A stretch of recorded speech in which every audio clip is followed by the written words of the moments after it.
కాంగ్రెస్ ప్రభుత్వానికి పేదలు బీసీలపై ప్రేమ లేదన్నారు బీజేపీ ఎమ్మెల్సీ అంజిరెడ్డి. 10% జనాభా ఉన్న మైనార్టీలకు బడ్జెట్లో 3,700 కోట్లు కేటాయించారని, 57% ఉన్న బీసీలకు 3,000 కోట్లు మాత్రమే కేటాయించడంపై మండిపడ్డారు. మరోవైపు కామారెడ్డిలో గత వర్షాకాలంలో 350 కోట్ల నష్టం జరిగిందని అంచనా వేస్తే 10 కోట్లు విడుదల చేశారన్నారు. త్వరగా అన్ని పనులు చేసి సీఎం తన చిత్తశుద్ధి నిరూపించుకోవాలన్నారు. కామారెడ్డిలో ఆగస్టులో జరిగిన నష్టం కోసం 26, 27, 28 తారీఖులో సుమారు 500 మీటర్ల క్లౌడ్ బస్ట్ జరిగి ఎంతోమంది నష్టపోయారు. ఆ నష్టపరిహారం కోసానికి ఈరోజు క్వశ్చన్ వేయడం జరిగింది.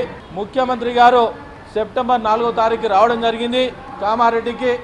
వాళ్ళు చేసిన ఎస్టిమేషన్ ప్రకారము సుమారు 350 కోట్ల ఎస్టిమేషన్ ఇవ్వడం జరిగింది. ఆ ఇల్లు కోల్పోయిన వాళ్లకు ఆగస్టులో వర్షం వస్తే 2025 ఇప్పుడు చూస్తే ఏప్రిల్ ఉంది, మళ్ళీ నెక్స్ట్ విడత ఇస్తానికము ఇదే మన సమంజసం. ముఖ్యమంత్రి గారు వచ్చినప్పుడు ఒక 10 కోట్లకే జీవో ఇవ్వడం జరిగింది. బీసీల విషయంలో బడ్జెట్లో మైనార్టీ వాళ్లకు 10% ఉన్న మైనార్టీ వాళ్లకు 3,700 కోట్లు కేటాయించడం జరిగింది. బీసీ వాళ్ళు ఇచ్చిన దాంట్లో 57% ఉన్న దాంట్లో కేవలం 12 కోట్లు బడ్జెట్ కేటాయించడం జరిగింది.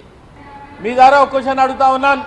10% ఉన్న వాళ్లకు 3,700 కోట్లు కేటాయిస్తే 57% ఉన్న వాళ్లకు మీ లెక్క ప్రకారము మైనార్టీల వాళ్ళ ఉన్న ప్రేమ బీసీల మీద ఎంత ప్రేమ ఉందో దీన్ని బట్టి ఆలోచించుకోవాలి. వాళ్ళ లెక్క ప్రకారం వీళ్ళకి అమౌంట్ రావాలంటే 21,583 కోట్లు రావాలి. మరి దాంట్లో బీసీలు ఉన్నారు, ఈబీసీలు ఉన్నారు. బీసీ కోటాలు కూడా వాళ్ళు అవైల్ చేసుకుంటూ ఉంటారు.